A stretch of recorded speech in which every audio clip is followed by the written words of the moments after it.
I'm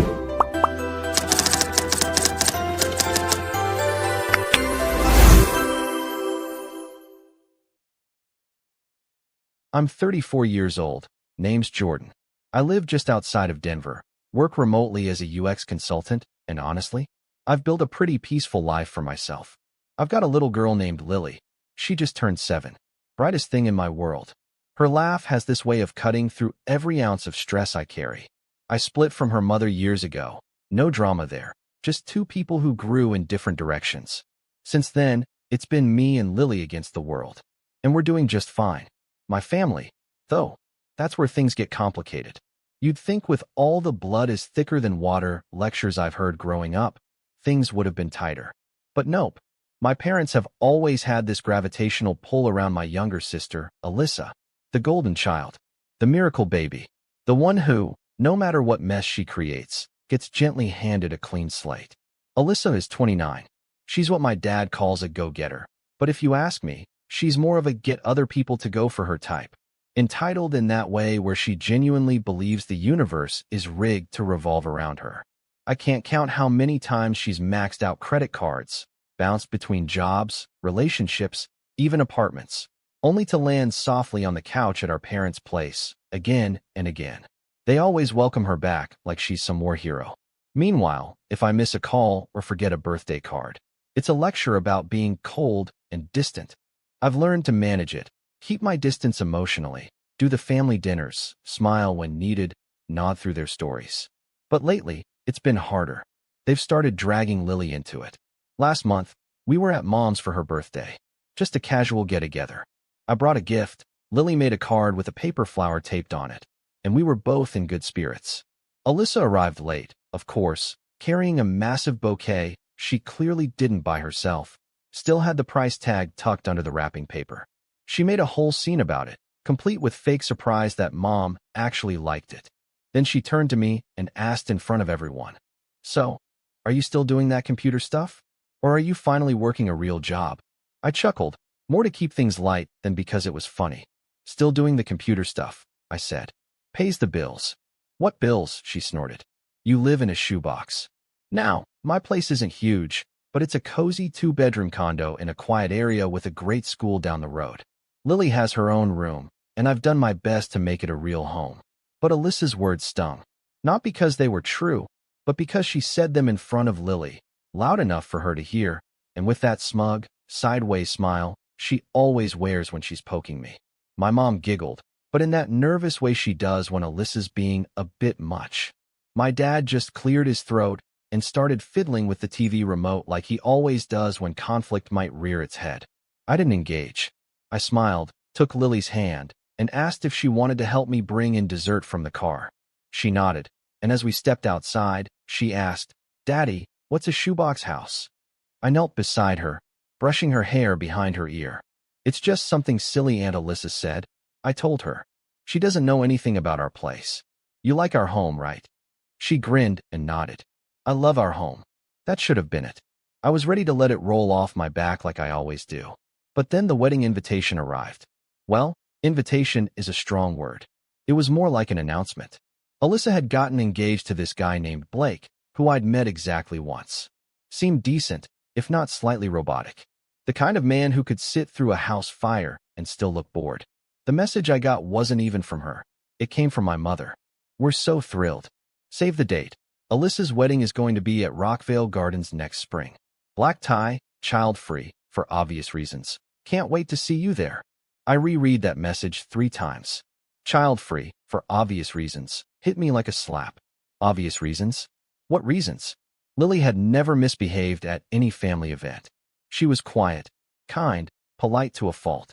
This wasn't some wild toddler prone to screaming or knocking over wine glasses. This was a 7-year-old who brought coloring books to keep herself busy at adult dinners and said, "Thank you," even when she didn't get a slice of cake. So I called my mom. "Hey," I said as calmly as I could. "Just saw your message about the wedding. Can you explain that obvious reasons part?" She hesitated for half a beat. "Oh, honey, don't take it personally. You know how Alyssa is. She wants everything to be perfect. No distractions." "Lily's not a distraction." "No, of course not. But, well, she does get shy sometimes. and Alyssa's worried she'll look out of place in the photos. It's just one day, Jordan. I didn't say anything for a second. My brain was doing somersaults trying to figure out how to respond in a way that didn't end in a shouting match. She's 7, I said finally. She was looking forward to this. You realize how cruel that is, right? Don't be dramatic. I almost laughed. Right? Because child-free, for obvious reasons, isn't dramatic at all.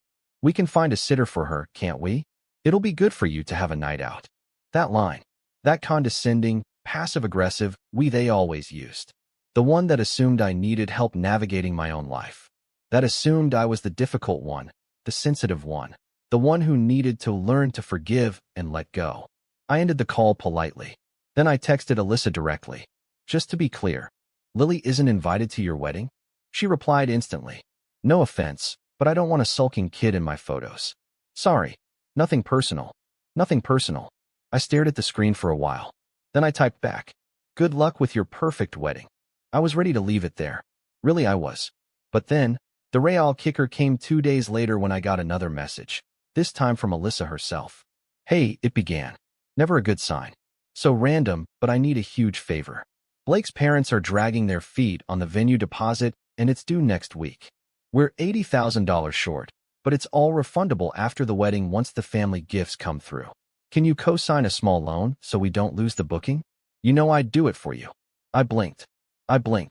This woman had just uninvited my daughter, her niece, from her wedding because she might ruin the photos. And now she wanted me to co-sign a loan for $80,000? I didn't reply right away. I let it sit. Then I showed the message to Lily.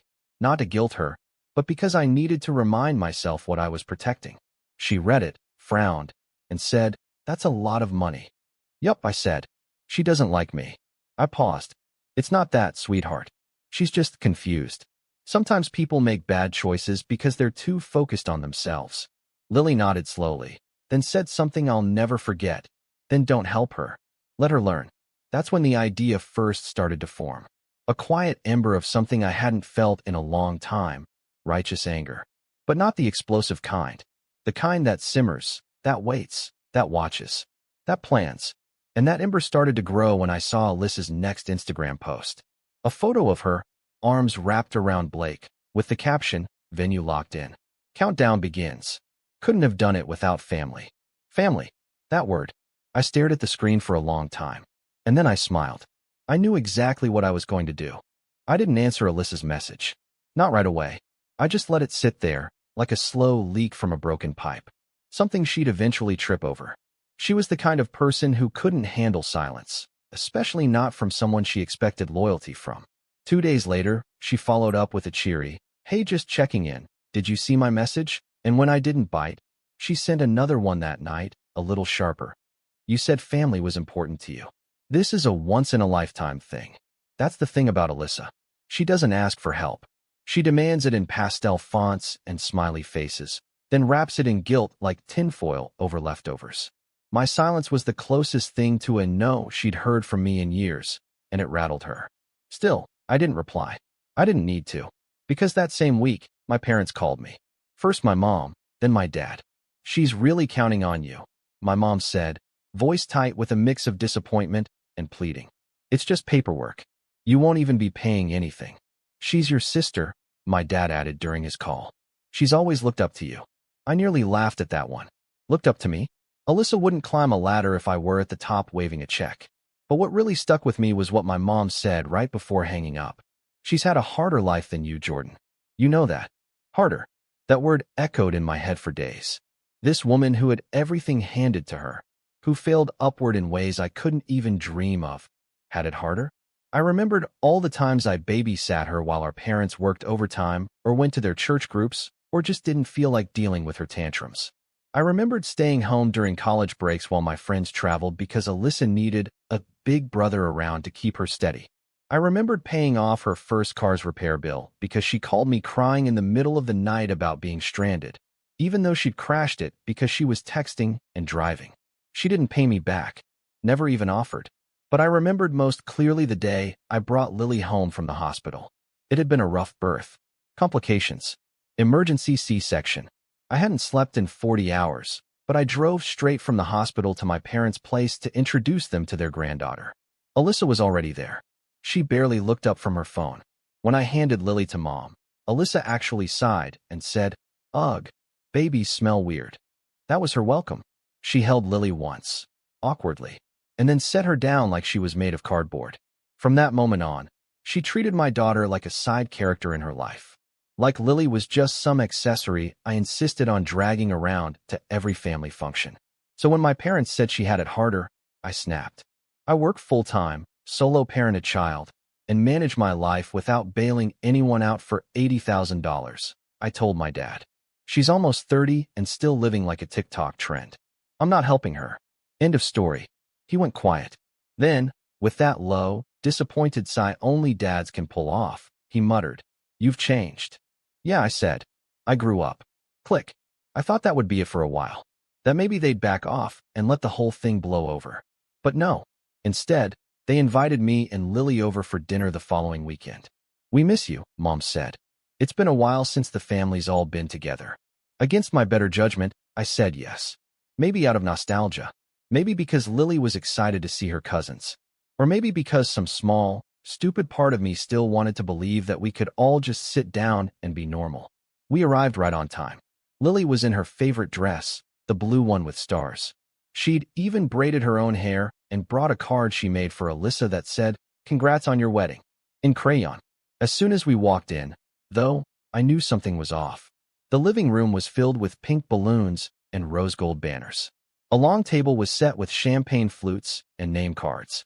Alyssa stood near the fireplace in a white dress that was clearly meant to be bridal adjacent. Blake hovered beside her like a shadow. And in the corner, there was a chalkboard sign that read, "Bridal Loan Brunch, sponsored by family." I froze. Lily tugged on my sleeve. "Daddy, what's a bridal loan?" Alyssa saw us then and walked over, arms open. "You made it," she squealed, kissing the air near my cheek. "So glad you're here, big bro." I blinked. "What is this?" "Oh, just a little gathering. Everyone's pitching in for the big day." She pointed to a glitter-covered box on the coffee table labeled "Down Payment Donations." "You're joking," I said. She wasn't. One by one, relatives began dropping checks into the box like it was a church offering plate. My parents beamed like proud auctioneers. Aunt Carol even handed Alyssa a card and winked. "Put me down for $5,000, she said. "We're so excited for you." I turned to leave. "Wait." Alyssa called after me. "Jordan, don't be rude. We put you and Lily on the list for a contribution." I stopped. "Excuse me." She held up a clipboard. "Yeah, Dad said you'd be good for 10. I stared at her. $10. 1,000, she said like duh. That was it. That was the moment something snapped inside me. Not when they uninvited my daughter. Not when they begged for money. But when they expected me to give it, like it was some kind of tax for daring to have a spine. I didn't yell. I didn't make a scene. I knelt beside Lily, took the card she'd made, and gently placed it on the gift table. "Let's go, sweetheart." "But we just got here." "I know. We're leaving." I could feel my parents' eyes on me. My mother hissed, "Jordan, don't you dare embarrass her." I looked over my shoulder. "You've done enough of that already." We walked out. I thought it would end there. I honestly did. I thought maybe that would be the final fracture, that we could all retreat into silence and live our separate lives. But then the next morning, I woke up to a message from my mom. It was a group text. She had sent it to me, Blake, Alyssa, my dad, and a few other family members. "Jordan has decided not to support Alyssa's wedding. We're heartbroken, but respecting his choice. Unfortunately, that means he and Lily won't be attending. Family is about showing up, even when it's hard." No mention of them uninviting Lily first. No mention of the money. Just a public, passive-aggressive crucifixion. I didn't reply, but then Lily came into my office that afternoon holding her iPad. "Daddy," she said, "why did Aunt Alyssa post a picture of me with a sad face on it?" I took the tablet. There it was. A photo of Lily from that brunch, taken when we first arrived, before she realized what was happening. The caption? "When you realize your dad doesn't believe in happy endings." I stared at it for a long time. My hands started shaking.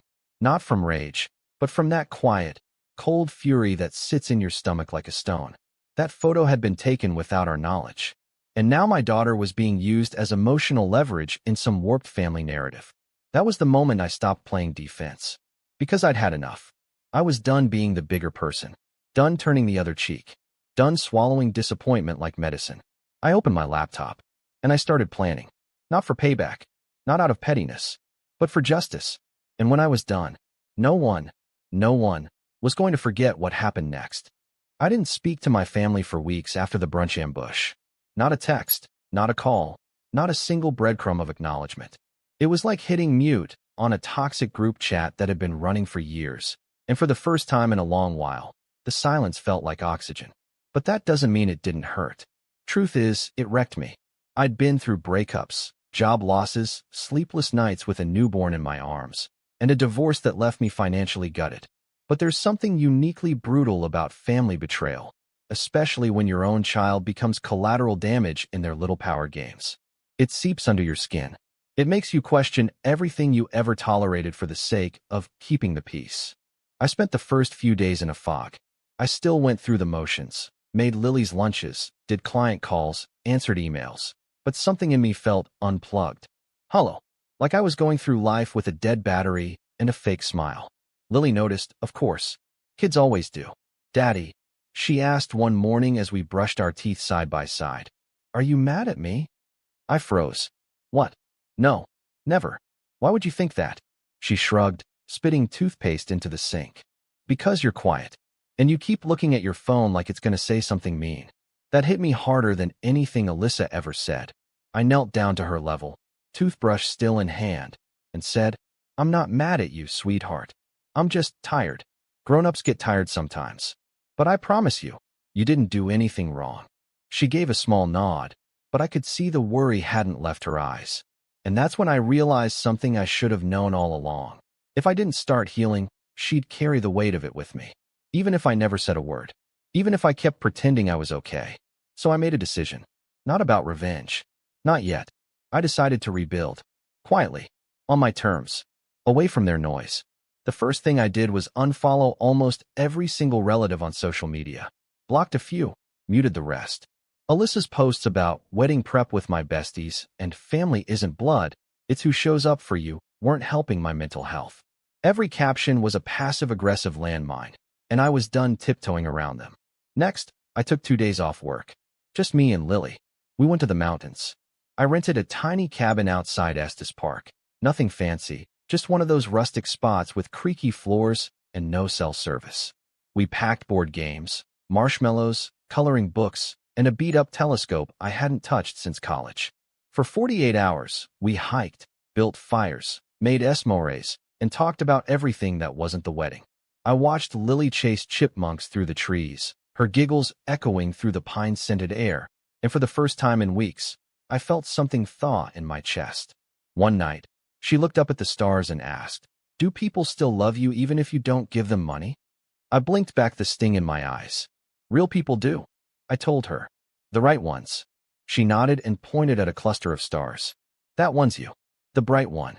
I hugged her so tight she squeaked. When we got back to the city, I dove into work. Not just because of the distraction, though it helped, but because I realized how much I'd let my boundaries dissolve trying to please people who only noticed me when they wanted something. I had taken on clients out of obligation, undercharged out of guilt, over-delivered just to prove I was good enough. No more. I restructured my pricing. Fired 2 clients who were draining the life out of me. Put up a proper booking system instead of letting people just email whenever. And guess what? Business got better. Because when you respect your own time, people start respecting it too. By the end of the month, I landed a contract with a tech startup looking to redesign their onboarding experience. It was the biggest project I'd ever taken on. 6 months, full creative control, and more than enough money to finally start saving for a real house. A house with a yard. Somewhere Lily could plant the lemon tree she'd been talking about since last summer. I celebrated with a pancake night. Just the 2 of us, in pajamas, syrup everywhere. "This is better than the wedding," Lily said between bites. "Yeah." I asked. "Why?" She tilted her head, like it was the most obvious thing in the world. "Because we're happy." And just like that, I realized I didn't miss them. Not the comments. Not the guilt. Not the fake hugs and forced smiles. My life, our life, wasn't missing anything. It had been cluttered with things we never needed. And now that the noise was gone, I could hear myself think again. But that peace was short-lived. Because 2 weeks later, Alyssa texted me. It was a photo, a picture of a check, made out to her, from our parents. $80,000. The caption? Guess family came through after all. I didn't reply, but I felt the fury boil back up like it had never left. They bailed her out. Again, not because they had it, because I knew they didn't. My dad's pension wasn't that strong, and my mom had been talking about downsizing for over a year. They dipped into their retirement, or remortgaged the house, or took out some kind of desperate loan, all to fund a wedding that excluded their granddaughter, and then flaunted it like it was some kind of moral victory. That night, I stayed up late staring at the ceiling, not in anger, not in sadness, but in clarity, because while they were busy mortgaging their futures for an Instagrammable wedding, I'd been investing in something far more stable. Myself. I started networking. Not with my family, real networking.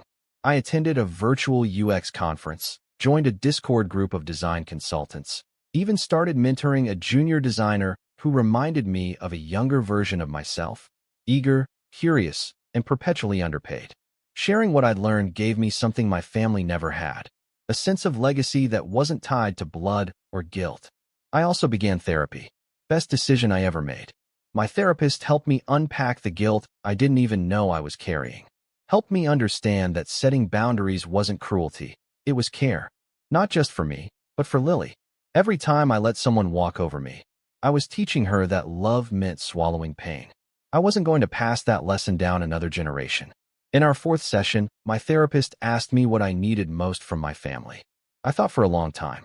Then I said, accountability. She nodded. Do you think they're capable of giving that? I laughed. Absolutely not. Then what do you do with that truth? That question haunted me. Because once you know someone will never change, you only have 2 choices: accept it or act accordingly. So I started acting. Quietly. Strategically. I looked into the wedding venue's policies. Found out who the event coordinator was. Did a little research into what vendors they were using. Not for revenge. Not yet. Just information. Because sometimes, power doesn't come from speaking louder. It comes from knowing exactly where to press. And the more I learned, the more I realized just how fragile their perfect little wedding really was. How one missed payment, one reversed deposit, one phone call could shatter the illusion. But I wasn't there yet. Not quite. Because before I did anything, before I made any move, I wanted to be sure that when I struck, it wouldn't be out of bitterness. It would be out of balance.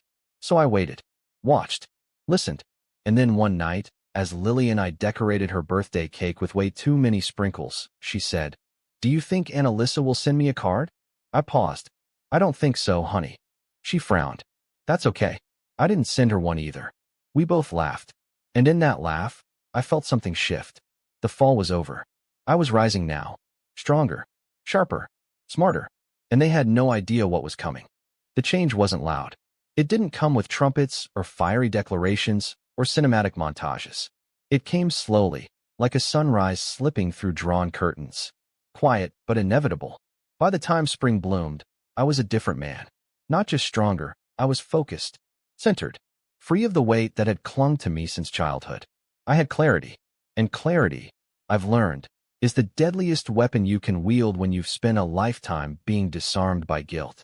And while my family prepped for the event of the decade, as Alyssa called it, I was prepping too.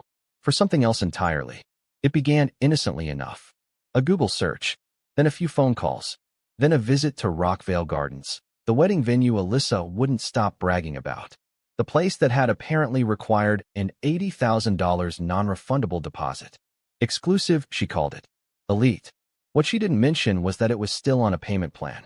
I learned this from Elaine. Elaine, the venue coordinator, was a professional in every sense. Poised, polite, crisp. I showed up under the pretense of researching wedding venues for a friend. I even brought a notebook with random scribbles and a fake guest list. She walked me through the ballroom, the rose garden, the carriage house, the outdoor terrace that overlooked the lake. "This one's booked up solid through the summer," she said proudly. "Though, the Donnelly Gray wedding in mid-June is a little shaky. They've only put down 50% so far. We've extended the payment deadline twice." I tilted my head. "What happens if they don't finish paying?" "Oh, we cancel the event and open the date back up. No exceptions." I smiled. "Good to know." Elaine offered me a brochure and her card. I thanked her, promised to circle back, and walked out feeling like I'd just unlocked a secret door in a game I'd been playing blindfolded. But that was just the beginning. Back home, I started building a file. Not just on the venue, but the entire wedding operation. See, when someone is as image-obsessed as Alyssa, they leave a trail. Instagram posts, vendor tags, public planning boards, wedding registries, hashtags, TikToks, Pinterest vision boards. She'd turned her wedding into a personal brand launch, and every step of the process was broadcast online. And she tagged everyone: the florist, the caterer, the dress boutique, the photographer, the videographer, the wedding planner, which meant all I had to do was follow the links. And I did. I built a spreadsheet. Vendor names, payment deadlines, refund policies, contact info. Notes on each one. A couple of them, like the cake designer and lighting crew, had strict cancellation fees. Others offered first come, first served slots that could easily be swiped if a previous client didn't finalize contracts in time. That gave me an idea. I created a fake Gmail account, lauren.fields.events@gmail.com. Then I made a wedding inquiry website.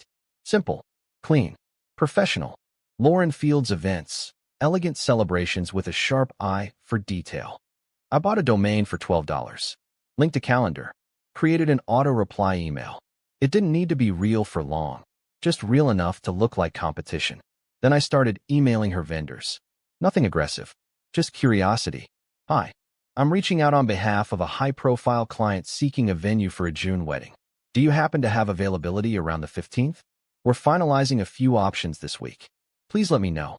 Several replied within hours. One florist wrote, "We actually have an opening on the 14th if another client doesn't submit their final payment by next Friday." Check. Another said, "The Donnelly Gray wedding has a soft hold right now. If that falls through, we'll reach out." Double check. Each message gave me more than I needed.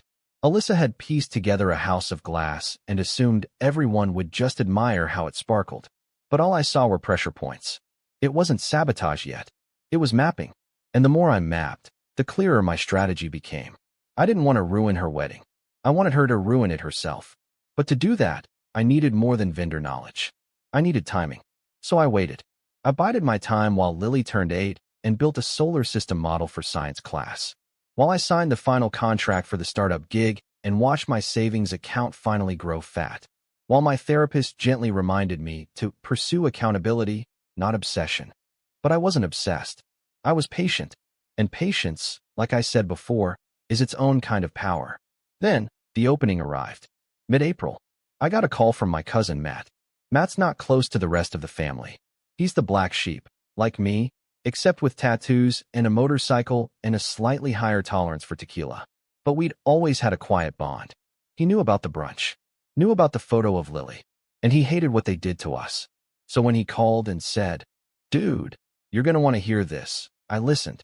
Alyssa was bragging at Grandma's house. Said she got the photographer to give her a discount because she promised him massive exposure. Then she laughed and said she hasn't signed the final contract yet and might just ghost him and go with someone cheaper. I paused. She said that in front of Grandma? Yeah, but you know how it is. They all laugh like she's some genius. Like screwing people over is a personality trait. I thanked him and hung up. Then I found the photographer. His name was Nolan Crane. Young guy, small business, amazing work, and very, very aware of his value. I emailed him through Lauren Fields. "I'm reaching out on behalf of a client interested in full-day wedding coverage on June 15th. I've seen your work on Instagram and am very impressed. Are you booked, or is there a chance you'll have availability?" He replied the next day, "I'm technically booked that weekend, but haven't received final confirmation or deposit from that couple yet. If that changes, I'll let you know." There it was, a thread, and all I had to do was wait for Alyssa to pull it herself. But the final piece, the one that would shift the entire board, came not from planning or scheming, but from Lily. We were at the grocery store one evening. She was holding the list, checking off items with a pink gel pen, when she asked, "Will Grandma and Grandpa ever come visit us again?" I hesitated. "Why do you ask?" She shrugged. "They always used to. Before the wedding stuff. I just wondered if they forgot." I wanted to lie. I wanted to tell her they were busy, that they'd call soon, that adults were complicated. But she deserved better than lies. So I said, I think they made some choices that hurt people, and now they don't know how to fix it. She nodded thoughtfully, then grabbed a box of cereal and tossed it in the cart. Then I feel bad for them, 'cause we're really fun. That moment, that's when I knew this wasn't just about revenge anymore. It was about making space for something better. But before I could fully let go, I had one last move to make, and it was time to set the board. I called the venue, not from Lauren's email, not from a fake number, from my own phone. I asked for Elaine. "Hi," I said calmly. "I believe there's an event scheduled under the name Donnelly Gray in June. I have reason to believe the financial situation is unstable, and I thought it might be worth checking in with your client before finalizing plans." She was polite, confused, asked who I was. "I'm someone with first-hand experience being used by that family," I said, "and I have emails, screenshots, and public posts that might interest your fraud department, particularly if you're worried about payment issues. I'm not asking you to cancel anything. Just double-check your paperwork." A long pause, then a quiet, "Thank you for your call." I hung up. That was it. No fireworks. No grand reveal. Just a nudge. A whisper. A carefully aimed breeze against a fragile house of cards. And now? Now I wait. Not with anger. With intention. Because storms don't announce themselves. They just roll in. And when they hit, they change everything. It happened 3 weeks before the wedding. I was sipping my morning coffee while Lily decorated her lunchbox with glow-in-the-dark stickers when my phone buzzed with a notification. I wasn't expecting anything unusual, maybe a Slack ping or one of those limited-time deal emails that pile up like wet leaves. But when I saw the subject line, I nearly spilled my coffee on the kitchen counter. Rockvale Gardens, wedding event update, Donnelly Gray. I tapped the screen, heart still steady, but curious. Inside was a short, professional message. "Dear Jordan, you are receiving this message because you are listed as an emergency contact on file for the Donnelly Gray wedding scheduled for June 15th at Rockvale Gardens. We regret to inform you that due to non-payment and multiple missed deadlines, the event has been officially canceled. Please direct any questions to our accounts team." There was no fanfare, no dramatic preamble, just a blunt, final statement. Event canceled. I smiled, not out of spite, but out of something deeper. Relief. Closure. The kind you get not from burning bridges, but from watching someone finally run out of rope. I didn't rush to tell anyone. Didn't post anything. Didn't even text Matt. I just tucked the phone back in my pocket and said to Lily, "Hey, want to get ice cream after school?" "Before dinner?" "Before dinner." She beamed. "We didn't talk about the wedding." "Not yet." I figured the news would travel on its own. And it did. By lunchtime, my cousin Matt sent me a blurry screenshot of Alyssa's Instagram story. It was just a black background with the words, "Some people live to sabotage others. I hope you're proud. We'll see who's laughing soon." That was followed by a flurry of stories over the next 24 hours. A video of her crying in the passenger seat of her car. A blurry photo of a receipt with $74,983 scratched out. A quote post about fake family. She didn't mention me directly. She didn't have to. A few hours later, the group chat I'd long since muted lit up like a Christmas tree. My mother. "Jordan, what did you do?" My father, moments later. "You're being cruel. This is your sister's wedding, not a prank." Alyssa finally chimed in. "I hope Lily grows up and does this to you. Then maybe you'll understand what it's like to be abandoned by family." I stared at that one for a long time. Then I typed back, for the first time in months. "Lily will grow up knowing what boundaries look like. She'll know what self-respect feels like. And she'll never once have to wonder if she's second place to someone else's ego." I didn't cancel your wedding. You did. The moment you made it about everyone but yourself.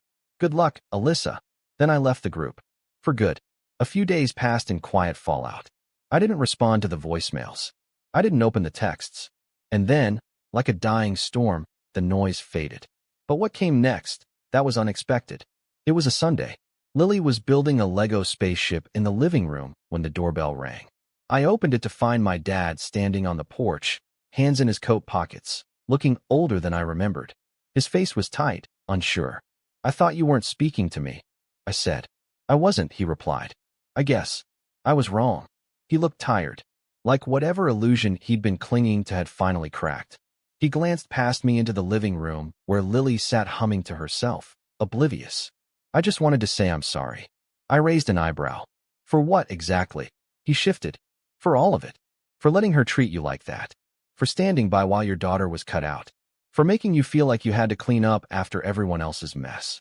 I guess we were so used to Alyssa being the one who needed help. We forgot how strong you had to be to never ask for any. It wasn't perfect. It wasn't enough to erase decades of favoritism. But it was something. I'm not doing this for forgiveness, I said. I'm doing it so she learns a lesson. Finally, he nodded. I think she might. Then he handed me something. A card. On the front, Happy Father's Day. I opened it. Inside was a handwritten note. You're a good dad. I should have told you that years ago. Mom. I didn't cry. I didn't crumble. But I felt something loosen in my chest. He left without asking to come inside. He knew better. Later that night, I sat with Lily as she painted planets on construction paper. Her fingers were stained with purple and silver glitter, and she looked up suddenly and asked, "Is the wedding still happening?" I shook my head. "No, baby. It's not." She frowned. "That's sad." "Maybe. But sometimes sad things make room for better things." She thought about that for a second, then nodded. Like when I broke my doll, but then we made a spaceship out of her legs. I laughed. Exactly like that. Summer rolled in quietly after that. I got word from Matt that Alyssa tried to reschedule the wedding at a cheaper venue, but the vendors had already rebooked, and the money was long gone. The new date was TBD, which I took to mean never. Blake, it turned out, wasn't thrilled about sinking tens of thousands into a vaporized event and started pulling away. Fast. By July, Alyssa was single. By August, she was living with my parents again. And by September, she'd unfollowed me completely. There was no apology, no olive branch, no sudden epiphany, just distance. And for once, I was okay with that. Because here's the truth. Revenge isn't about destroying someone.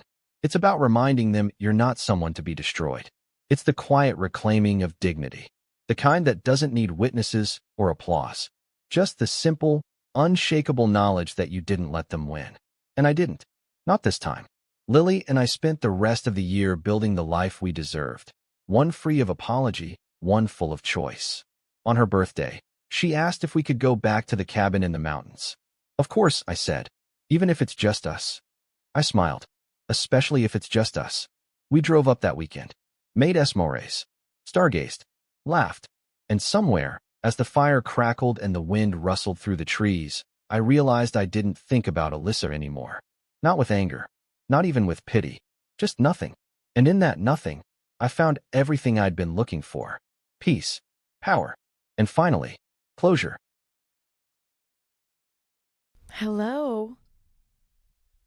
Today I wanted to talk about religion. What a fun one. What a fun topic. I've been thinking about religion a lot recently. And today I just wanted to deep dive into it. Not on a personal level, but on a society level. I made an episode a while back about my own religious experience and journey. But I haven't really talked about religion on a society level, on a societal level yet. And so that's what I want to do today. But I must start by saying that I have no bias, okay? I did not grow up religious. I am not currently religious. I'm not a part of any religion. I will say, I have my own kind of spiritual beliefs that keep me afloat. But I'm not married to a religion, I also have to mention that this conversation is based on my corner of the internet, my corner of the world, what I'm seeing. And depending on where you live or what communities you're a part of on the internet, you might have a very different experience. And so I ask you to keep that in mind. Let's start with the definition of religion. What really is it? Okay.